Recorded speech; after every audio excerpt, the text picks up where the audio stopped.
What's going on, guys? I am Desmond Scott, and welcome to another episode of Shifts and Stories, a podcast that are for my clients to tell us the mentality shifts and the stories behind the person who they are today.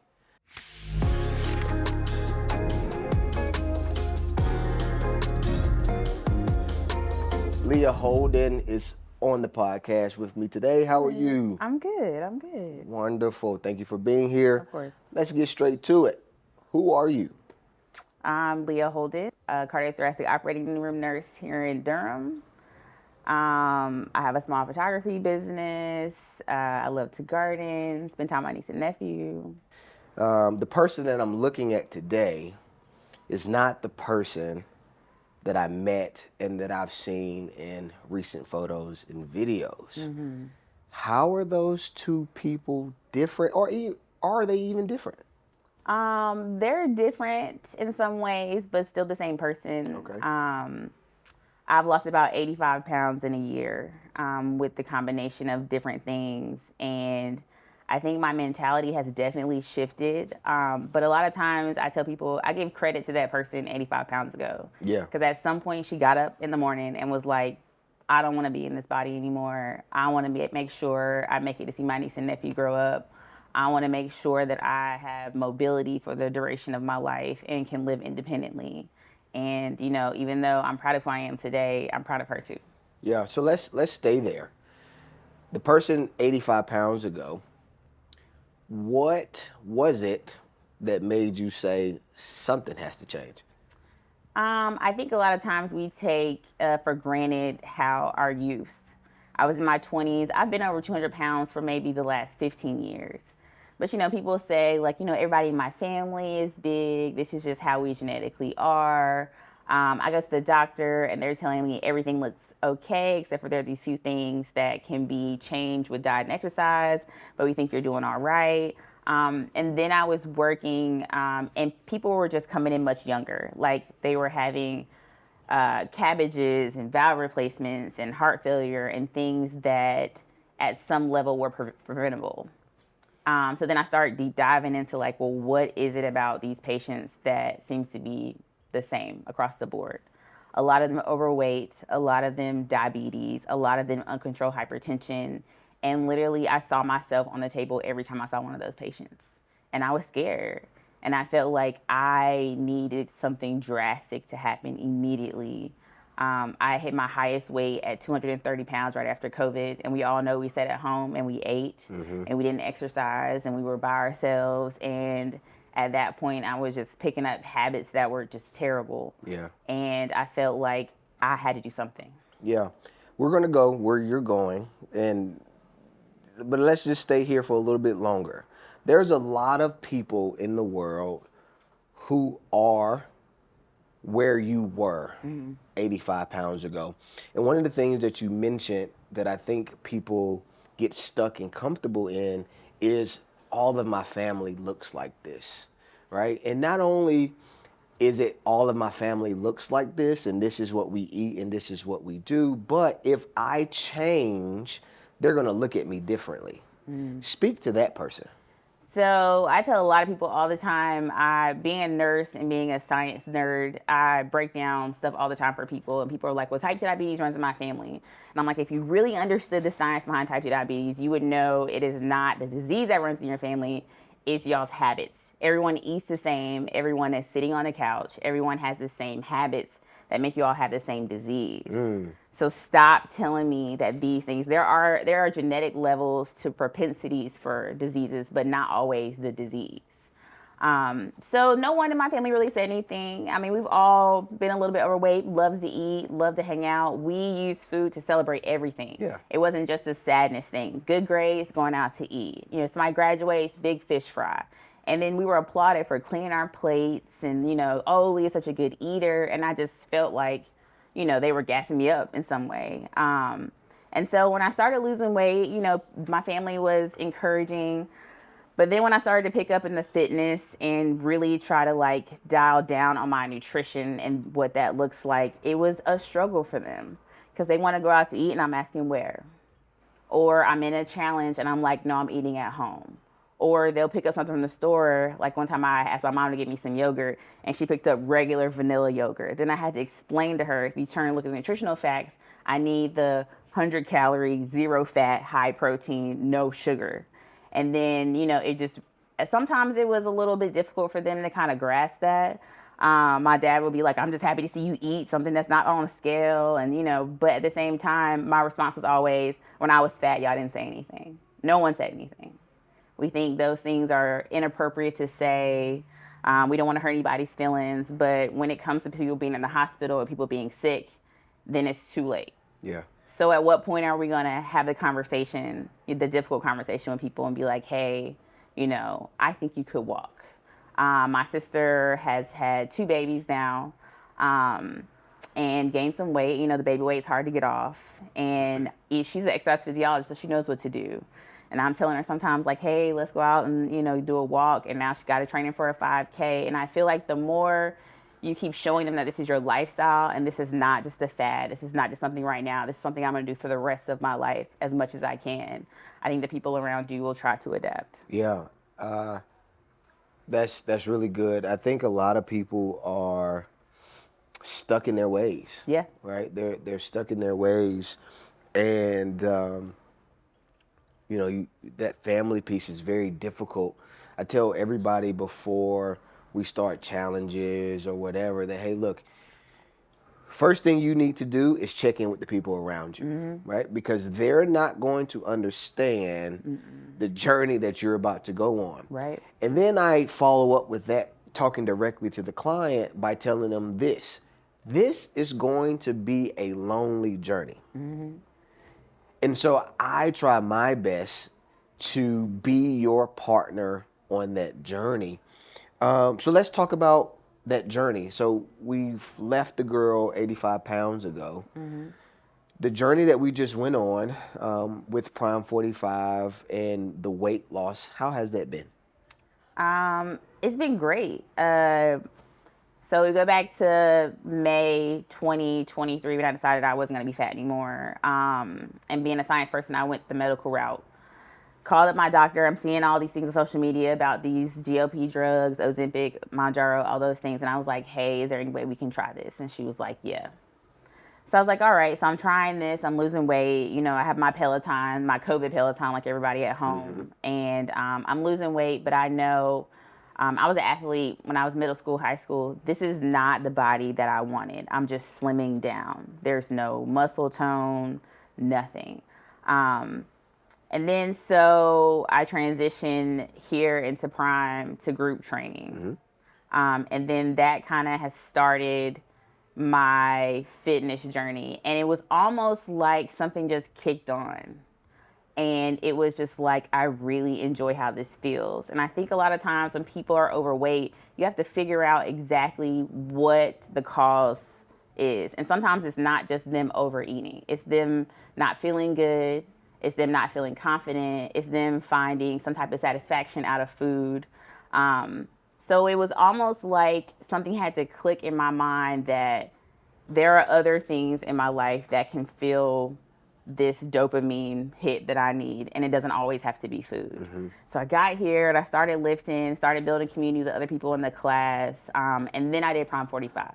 So I feel like the fitness piece was building, and then Prime 45, then it broke the food down for me. And as a science nerd and a person who sometimes had a problem with control, it was really cool to be able to see how the food and the exercise like drastically impacted my body composition.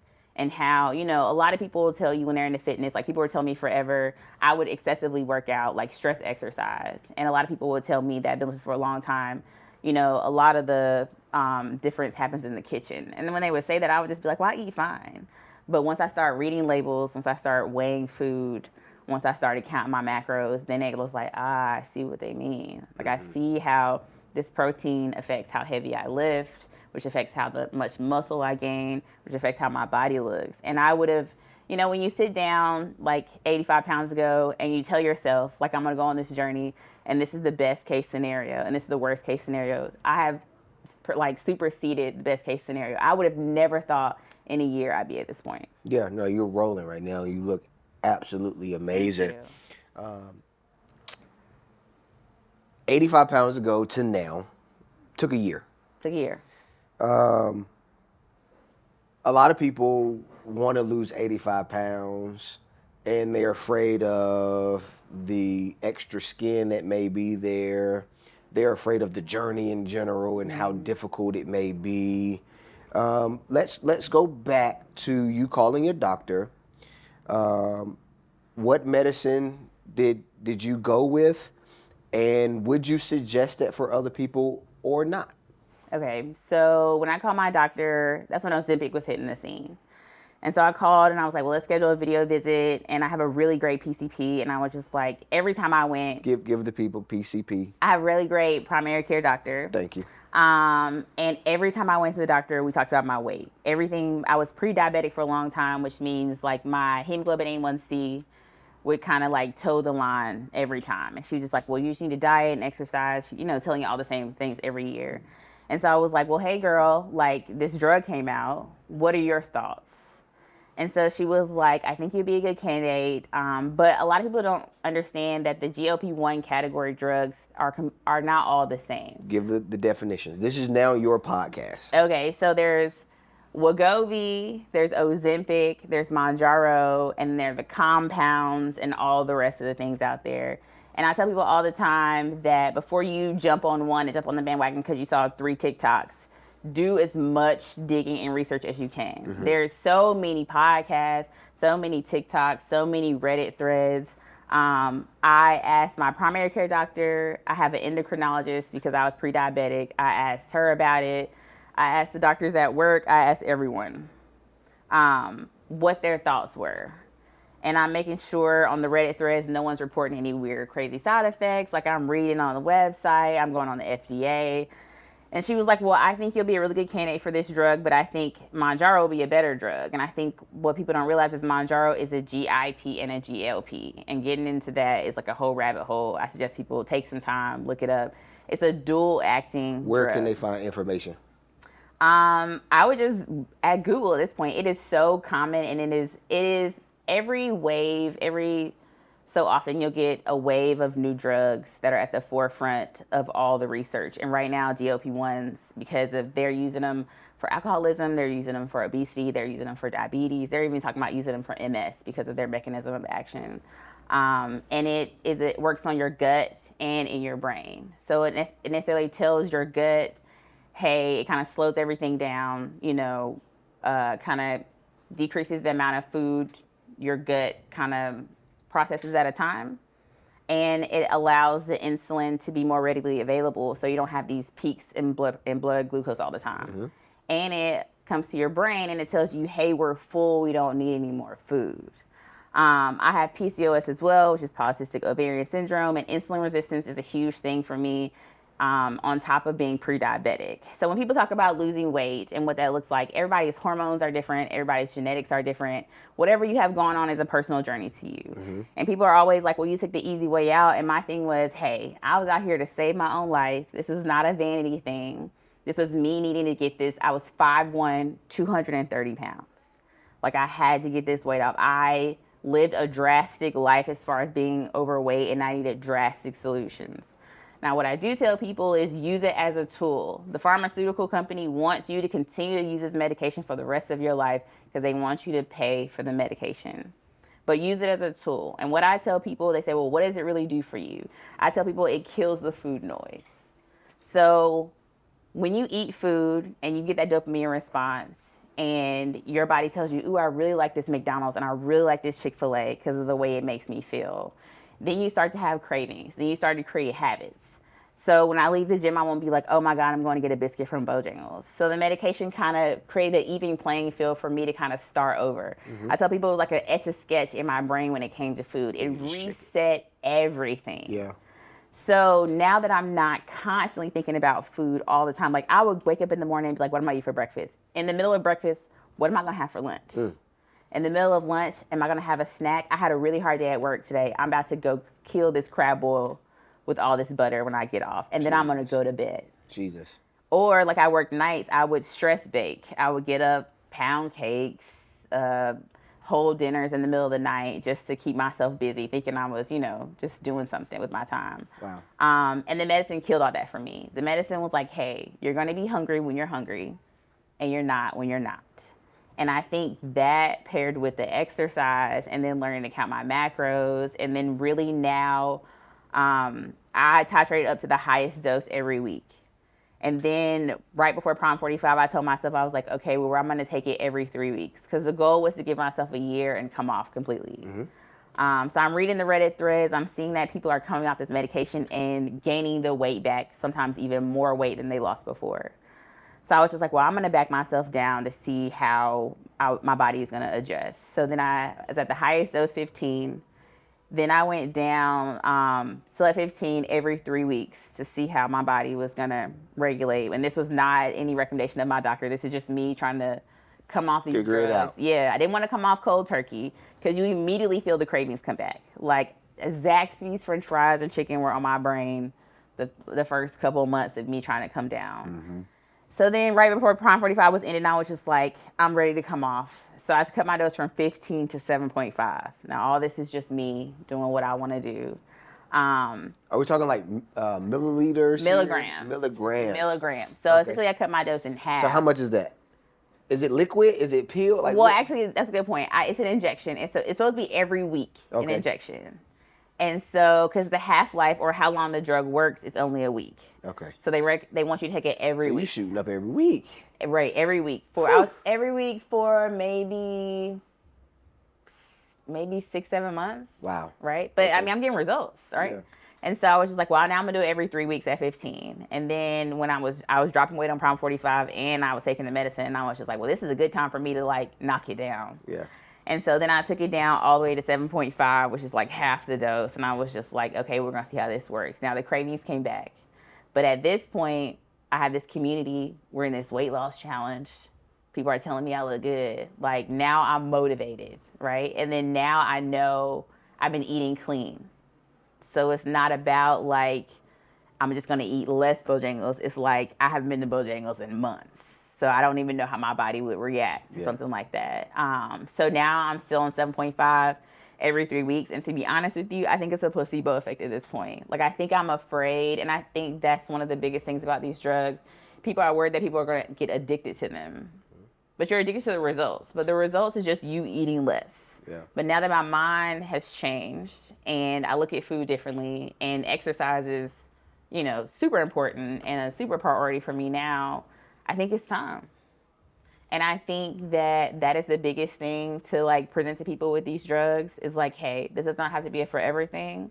If you need a time to give yourself grace and you need something to just kind of reset your hormones and reset your mindset and kind of just give you a break from constantly thinking about what you're going to eat next, I recommend it for those people. Those people who are pre-diabetic, those people who have PCOS, those people who have diabetes. The research is good, but it's still a new drug, so we still don't know what long-term side effects are going to be. Yeah. So my goal is to not be dependent on these drugs and to get to a place where I can help people navigate through this at the same time and show them like, hey, I did this for a certain amount of time. It worked for me, but then I came off. Yeah. And now my mind has changed. My body's changed. My body burns more calories at rest than it did before. I exercise every day. So I think I'll be fine. Second half to that, and I know people are going to want more, so we're going to probably have a part 2 with you. But second part to that question, how has being here training under the knowledge that I have given this building allowed you to feel comfortable, and you hinted at it, but feel comfortable dropping it down, highlight this side and how it's affected your mentality with being comfortable dropping your dosages? My recommendation, I had somebody reach out to me yesterday and was like, tell me, I'm starting Mounjaro.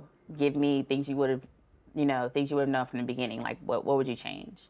And I tell people having a solid fitness community was key. So it's not just being here is great. And you see all the bodybuilders walking around and you know that where your body can go, the sky's the limit. And there are people around you supporting you, and people who look like me, and people of all ages, just trying to get to a better place. And people who are encouraging. A lot of times, I wouldn't realize my body was changing until I came in here, and Queen and Jay White would be like, "Girl, look at your back," and I'd be like, "Oh, I didn't my even back notice is it." back in. Right. Yeah. I didn't even notice that. And then just like, then you realize like Ashley lives in my neighborhood. Like then it's like, hey girl, let's meet up and do this, or what did you eat today? Or, I think that just the environment alone changed everything for me. People are always, asking me like, well, where do you work out? And I'm trying to explain to them and this, that, and the other, and like the challenges. And I was just like, the result here. And it's not just a body thing. It's we're teaching nutrition. And I remember one day I came in here, I just wasn't feeling myself. And Alana texted me later and she was like, is everything okay? And I was just like, I appreciate you checking on me. And she was just like, girl, your overall wellness is important to me because that impacts everything. Like, are you sleeping? Are you eating? Are you drinking your water? Like, what's going on?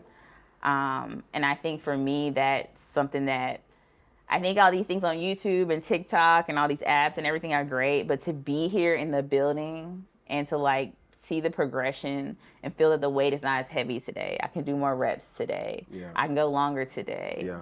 Like, when cardio season comes, like my whole transition into running and doing the half marathon, because that first cardio season whooped my tail. Yeah. Like, the bike was kind of okay, the little weights were all right, but she was like, now we have to run the building, and I would just kind of sigh, like, and I told myself, next cardio season, I am not going to be in here about to die every day. Yeah. Thank you. That is good. And like I said, we're definitely going to have a part 2. We're going to have a part 2. While I'm here looking at you guys, put some questions in the comments. That's going to allow us to come back and actually speak directly to the questions that you guys have so Leah can answer these things. We are here for you. Her testimony speaks volumes. And so please put in the comments, share it with other people who are thinking about any kind of weight loss drug, and we want to definitely help you. But 2 things before we end. Somebody that is stuck right now, whether that's stuck mentally, physically, emotionally, what would you tell that person on how to dig themselves out of that hole? Take the first step, whatever that first step is for you. That first step, it was multiple first steps for me. It was the first step to call my doctor and have a conversation with them, because all they can say is no. And then the second step was, after watching Chaz be in here and be like, well, let me call Desmond and see, about trying this class and see how it works for me, and not being so scared.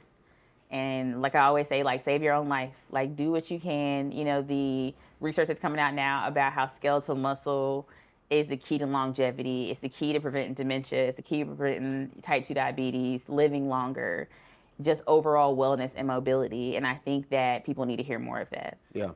I'm going to add this because I think this is important in case we go a long period of time before people see your face and hear your voice again. You talked about that family pressure earlier, whether it's on this side of being 85 pounds or on this side of being 85 pounds. Talk to the individuals who are feeling that current pressure of I want to lose this weight. I am tired of being stuck in this same body environment. Give that person some encouragement. I think sometimes we really worry a lot about what other people around us say. And I think a lot of people around us are also stuck. And I think they say these things to you and to themselves because they are uncomfortable moving out of that position as well. So my advice is not only just... Stop. What would you say to your immediate family? My immediate family? Who tried to hold you back? Who tried to hold me back? Honestly, just watch. Because 3 months ago, I would have never had my sister out running 2 miles like we did yesterday. And I think living a life and being the example sometimes, and just not saying anything, just doing the work. Do the work. Yeah. And they'll see. That's really good. I want to end with this. If you could build the perfect version of yourself, emotionally, spiritually, physically, and mentally. What would that look like, and what can I do to help you become that version? The best version of myself. The crazy part is, I really, for the first time in my life, feel like I'm on that path. Like, I have so much peace just being able to do my workout. Somebody asked me the other day, they were like, well, what would make your day better? And I was like, hit my protein goal and run 8 miles tomorrow. And somebody was like, really? And I was like, yep. I think the community to me is the most important part. Just keep doing what you're doing, essentially. Like I tell people, it works. It works, it works, it works. And people are always, want to talk about like time and money and things like that. And I'm like, you are literally investing into your life. You have to decide if that car payment or that run to Target you do every month or that splurge you do on whatever is worth pivoting here. Yeah. And I just think that people don't understand how much you can change your life by just being in the right environment at the right time, surrounded by the right people. That's beautiful. Thank you. And thank you guys for joining us on yet another episode of Shifts and Stories. Again, I am Desmond Scott. Thank you for being here. Like, comment, share. Give it a thumbs up. See you next time. Peace. What's going on, guys? Desmond Scott here. Again, thank you so much for watching the podcast. Do not forget to like, comment, share, and subscribe. If you have any questions, comments, and concerns, hit me up on social media at Desmond L. Scott. And if you're interested in any transformation programs, the link is in the bio.